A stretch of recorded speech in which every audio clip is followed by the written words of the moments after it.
दोस्तों, यह कहानी प्राचीन भारत के समय की है। आज के समय में हमारा देश तो आज़ाद हो चुका है, हम स्वतंत्र हैं, कहीं भी आ और जा सकते हैं, लेकिन हमारा मन स्वतंत्र नहीं है, वो हमेशा गुलाम बना रहता है। हम शारीरिक रूप से तो स्वतंत्र हैं, लेकिन मानसिक रूप से हम गुलाम होते जा रहे हैं। मानसिक पीड़ा से हम ज़्यादा परेशान रहते हैं।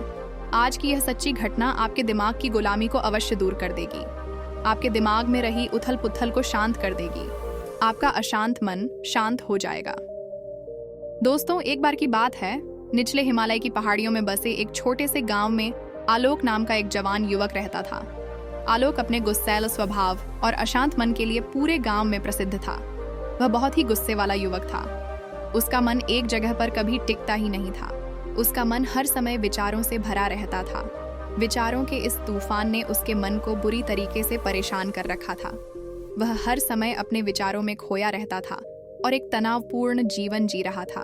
अपने अशांत मन और गुस्सैल स्वभाव की वजह से उसके घर वाले और गांव के लोगों से भी उसके संबंध अच्छे नहीं थे, जिसकी वजह से वह खुद को और भी ज्यादा अकेला व अपमानित महसूस करता था। ऐसी अवस्था में वह और भी ज्यादा मानसिक तनाव की स्थिति में रहने लग जाता था। ऐसे ही एक दिन आलोक मन गिराए हुए गांव से बाहर बगीचे की तरफ जा रहा था। उसका किसी से बात करने का मन भी नहीं हो रहा था, क्योंकि वो अपनी जिंदगी से और अशांत मन से बहुत ही ज्यादा परेशान था। उसे कुछ भी समझ में नहीं आ रहा था कि अब उसे क्या करना चाहिए। गांव से बाहर बगीचे में वो हर बार की तरह अपने दोस्तों से मिलकर अपनी बातें उन्हें बताया करता था।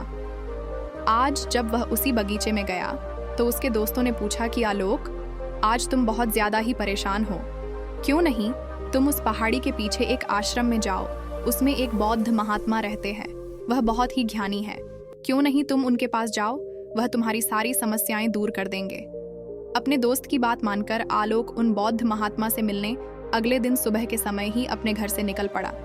जब वह सुबह वहां पर पहुंचा तो उसने उन बौद्ध महात्मा को देखा कि वह सुबह के समय आश्रम में लगे पौधे को पानी दे रहे थे। चारों तरफ चिड़ियों की चहचहाहट से आश्रम का वातावरण सुबह के समय बिल्कुल खिल उठा था। पौधे को पानी देने के बाद वह महात्मा एक पेड़ के नीचे ध्यान की अवस्था में बैठ गए। बौद्ध भिक्षु के चेहरे से एक शांति झलक रही थी। जब आलोक बौद्ध भिक्षु के निकट पहुंचा तो उसने उनके चारों तरफ एक सकारात्मक ऊर्जा का अनुभव किया। आलोक को यह महसूस हुआ कि इस अद्भुत शांति और सकारात्मक ऊर्जा का स्रोत कहीं ना कहीं बौद्ध भिक्षु के भीतर ही है। इसलिए वह वहीं बैठकर बौद्ध की आंख खुलने का इंतजार करने लगा। थोड़ी देर बाद जब उन्होंने अपनी आंखें खोली तो उन्होंने अपने सामने एक जवान लड़के को बैठा पाया, जो कि काफी तनावग्रस्त और नकारात्मक भावनाओं से भरा हुआ लग रहा था। आलोक ने बौद्ध भिक्षु की ओर लालसा भरी नजरों से देखा और बड़े आदर भाव से कहा, मेरा मन बहुत ही अशांत हो गया है, मेरे मन के विचार मुझे खाए जा रहे हैं, मैं एक क्षण के लिए भी शांति का अनुभव नहीं कर पा रहा हूँ। इस वजह से हर समय में बहुत ही गुस्से में रहता हूँ। थोड़ी सी बात पर मैं गुस्से से उत्तेजित हो जाता हूँ। किसी की बात मुझे अब अच्छी नहीं लगती। कृपया क्या आप मुझे सिखा सकते हैं कि मैं अपने इस अशांत मन को शांत कैसे करूं? गुरुदेव, मुझे कोई उपाय जरूर बताइए। बौद्ध भिक्षु ने आलोक के दर्द को समझते हुए उसकी ओर देखा और कहा, मेरे प्यारे बच्चे, तो तुम भी अपने मन की चाबी किसी दूसरे के हाथ में दे दिए हो और आज तुम भी गुलाम हो गए हो। आलोक को महात्मा की बात कुछ समझ में नहीं आई। उसने कहा, गुरुवर, ये मन का गुलाम और चाबी क्या है? कृपया मुझे विस्तार से समझाएं। महात्मा ने कहा, आलोक, मैं तुम्हें एक कहानी सुनाना चाहता हूँ। इस कहानी में मानसिक शांति और खुशहाली के सारे रहस्य छुपे हुए हैं। क्या तुम इस कहानी को सुनना चाहोगे? आलोक ने हाँ करके अपना सर हिला दिया और पूरी एकाग्रता के साथ कहानी सुनने को तैयार हो गया। उसके अंदर की उत्सुकता अब अपने चरम पर थी। बौद्ध भिक्षु ने कहानी सुनानी शुरू की। बहुत समय पहले की बात है। एक नगर में संता सिंह नाम का एक आदमी रहता था। संता बहुत ही महत्वाकांक्षी व्यक्ति था। उसे हर काम में लोगों से तारीफें ही सुनने को मिलती थीं।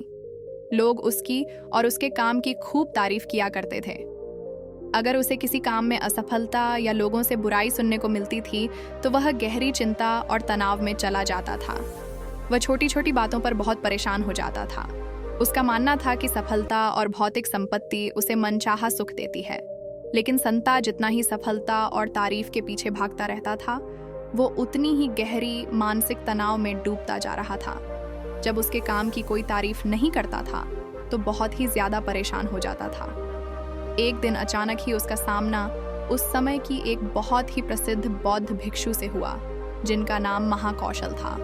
महाकौशल अपने हजारों शिष्यों को ध्यान साधना की शिक्षा दिया करते थे और वो खुद भी एक बहुत ही बड़े ध्यानी और आत्मज्ञानी व्यक्ति थे।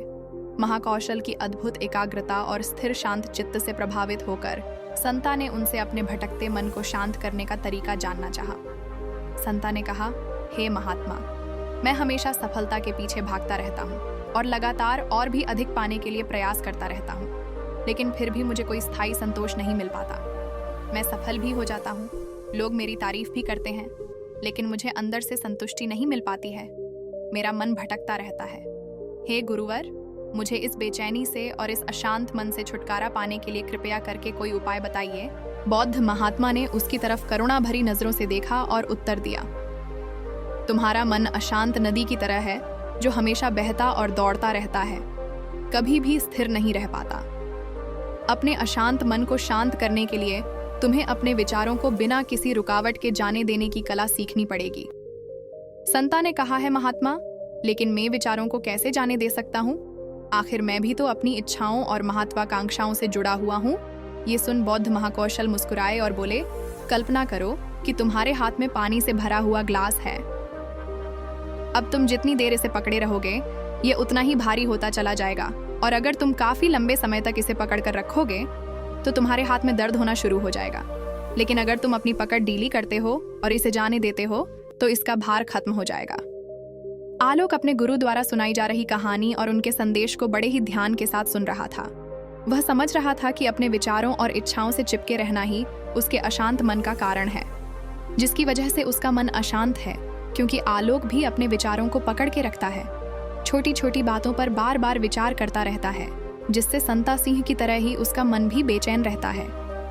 गुरु कहानी सुनाए जा रहे थे और आलोक सुनते जा रहा था। गुरु ने कहा, बौद्ध भिक्षु महाकौशल की बातें उस संता सिंह को बड़े ही अच्छे से समझ में आ रही थीं। बौद्ध भिक्षु महाकौशल की सलाह को मानते हुए संता अपने विचारों को जाने देने का अभ्यास करना शुरू कर दिया। वो अपने विचारों और भावनाओं को बिना किसी पूर्व निर्णय के जाने देता। संता के मन में बस विचार आते और थोड़ी देर उसके दिमाग में रहते हैं और फिर चले जाते, क्योंकि वह उन विचारों को अपने दिमाग में बैठने नहीं देता था। तो जब विचारों को दिमाग में बैठने की कोई जगह नहीं मिलेगी तो विचार खुद व खुद अपने आप चले जाएंगे। महाकौशल भिक्षु ने कहा, इंसान बेवजह अपने विचारों को अपने दिमाग में बैठने की जगह दे देता है, और जितना ज्यादा किसी बात पर विचार करेगा उसके दिमाग पर विचार उतना ही गहरा असर डालता चला जाएगा, अर्थात उतना ही जगह बनाता चला जाएगा।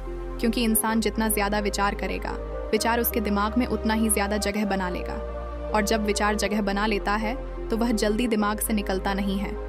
महाकौशल भिक्षु ने संता से कहा कि जो चीजें घटित हो चुकी हैं, जो घटनाएं घटित हो चुकी या जो कुछ तुम्हारी जिंदगी में हो चुका है तुम्हारे साथ, चाहे वह कितना भी बुरा क्यों ना हुआ हो, अगर अब आप उन विचारों को अपने दिमाग में बैठने देंगे, उन पर विचार करेंगे, तो आपका दिमाग कभी भी शांत नहीं रहेगा।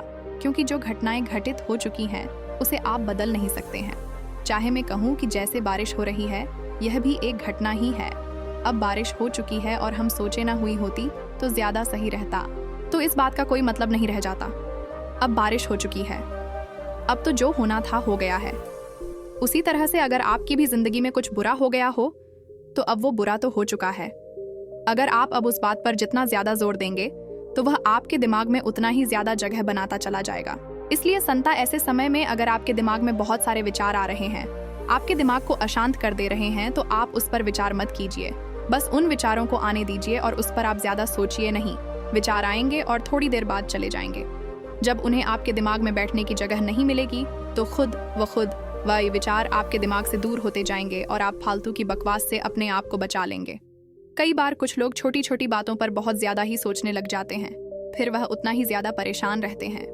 महाकौशल ने कहा, संता, अब तुम खुद ही अपने आप को देख लो। तुम यही सोचते हो कि लोग मेरी तारीफ नहीं कर रहे, या जिस दिन तुम्हारे काम की तारीफ हो गई तो उस दिन तुम्हें बहुत ही अच्छा लगता है, लेकिन जिस दिन तुम्हारे काम की तारीफ नहीं हुई तुम्हें बहुत खराब लगता है। अर्थात तुम अपनी जिंदगी की खुशी खुद दूसरे के हाथों में सौंप दिए हो। अपनी खुशी दूसरों के हाथ में सौंप दिए कर तुम्हें क्या मिल जाएगा? अगर कोई तुम्हारी थोड़ी तारीफ भी कर देगा, वह तुम्हें थोड़ी देर के लिए शांति तो जरूर देगा, चंद पलों के लिए, लेकिन उसके बाद तुम फिर अपनी तारीफ पाने के लिए दोबारा से वही काम करने लगोगे। पूरे दिन पूरी रात तुम इसी सोच में बिता देते हो कि मैं कितना बढ़िया काम करूं कि लोग मेरी तारीफ करें, या ऐसा क्या करूं कि इतना बड़ा बन जाऊं कि लोग मेरी तारीफ करें। यह विचार तुम्हारे दिमाग में जगह बना बैठा है। इस विचार से तुम हमेशा परेशान रहते हो। तुम्हें अपने दिमाग से इन विचारों को जगह नहीं देना है। अर्थात अगर ऐसे विचार तुम्हारे दिमाग में आए तो तुम उस पर विचार ना करो। इस बात की आशा मत रखो कि लोग मेरी तारीफ करेंगे। यही आशा तुम्हारे दिमाग को अशांत कर रही है। अशांत मन का ये भी बहुत बड़ा कारण होता है कि किसी से बहुत आशा लगा लेना, किसी से बहुत उम्मीद रखना, क्योंकि उम्मीद रखना भी तुम्हारे मन को अशांत जरूर कर देगी। जरूरी नहीं कि तुम्हारी हर उम्मीद पूरी हो, और जरूरी यह भी नहीं कि तुमने जिससे उम्मीद लगाया है और तुम्हारी उम्मीद पर खरा उतरे, क्योंकि उम्मीद एक दिन जरूर टूटती है। और जब उम्मीद टूटेगी तो तुम्हें बहुत दुख होगा, तुम्हें बहुत दर्द होगा, तुम्हारा मन फिर अशांत हो जाएगा, तुम गहरे दुख में डूब जाओगे। इसीलिए किसी से बहुत ही उम्मीद मत रखना। तुम अपने लिए जियो, क्योंकि जब तुम खुश रहोगे तो पूरी दुनिया तुम्हें खुश दिखाई नजर आएगी। वो तुम्हारी अपनी खुशी है। इसे तुम अपने हाथों में रखो, क्योंकि इस दुनिया में तुम अकेले आए हो और अकेले ही जाना है। तो अपनी जिंदगी अपने हिसाब से जियो।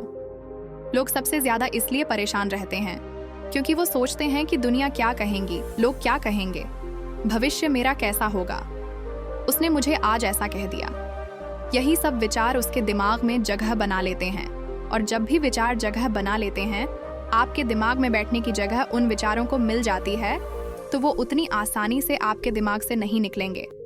आप चाहे जितनी भी पूजा पाठ क्यों ना कर लें, आपका दिमाग शांत नहीं रहेगा। संता ने कहा, गुरुवर, मेरे साथ भी ऐसा ही हो रहा है। मैं यही सोचता हूँ कि पूजा पाठ कर लूँ तो मेरा दिमाग शांत हो जाए, लेकिन ये शांत होता ही नहीं। जब तक मैं पूजा पाठ करता हूँ तब तक तो मुझे शांति मिल जाती है, लेकिन फिर उसके बाद मेरे दिमाग में वही सब विचार आने लगते हैं। महाकौशल भिक्षुक ने कहा, संता, अपने आप को जागरूक करो। समझो इस बात को कि असली शांति किस तरीके से प्राप्त की जा सकती है। पूजा पाठ तो वह तुम्हारी नृत्य प्रतिदिन की क्रिया है। इससे तुम्हारा दिमाग शांत नहीं होने वाला है जब तक कि तुम ध्यान में बैठकर अपने विचारों को समझने का प्रयास नहीं करोगे, अपने आप को जागरूक नहीं करोगे कि कौन से विचार हमारे लिए अच्छे हैं और कौन से विचार हमारे लिए बुरे हैं।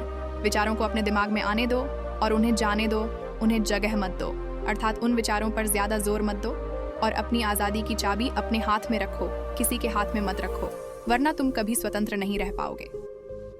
शारीरिक रूप से तो तुम आज़ाद हो, लेकिन आंतरिक रूप से तुम गुलाम हो। इसलिए आंतरिक रूप से भी खुश होने का प्रयास करो। आंतरिक रूप से भी खुद को स्वतंत्र रखो। अपने स्वतंत्र होने की चाबी अपने हाथ में रखी। ये दुनिया है, इसका काम है बोलना, बोलकर आपको परेशान करना। जितना आप इस बात से परेशान होंगे, लोगों को और मजा आता जाएगा। वे तुम्हें और ज्यादा परेशान करने की कोशिश करेंगे। तुम्हारी आंतरिक स्वतंत्रता रूपी चाबी को वो तुमसे छीनने का प्रयास करेंगे, इसलिए अपनी चाबी किसी को मत दो। इस दुनिया में कुछ भी स्थायी नहीं है, सब कुछ बदलता रहता है। एक समय के बाद सब कुछ बदल जाता है। एक दिन तुम्हारे चाहने वाले भी तुमसे दूर हो जाएंगे, फिर कोई और आएगा। आज तुम यहाँ हो मेरे सामने, कल तुम कहीं और होंगे।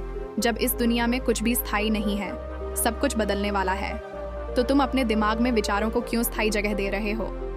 ऐसे विचारों को क्यों तुम बार बार सोच रहे हो? खुद को स्वतंत्र रखो, अंदर से भी और बाहर से भी। अंदर से स्वतंत्र रखना बहुत ज्यादा जरूरी होता है। महाकौशल की बात सुनकर संता को सब उत्तर मिल चुका था। इधर गुरु ने कहानी का अंत किया और कुछ देर शांत होकर आलोक से पूछा, आलोक, कुछ समझ में आया? तुम्हारा उत्तर मिला कि नहीं?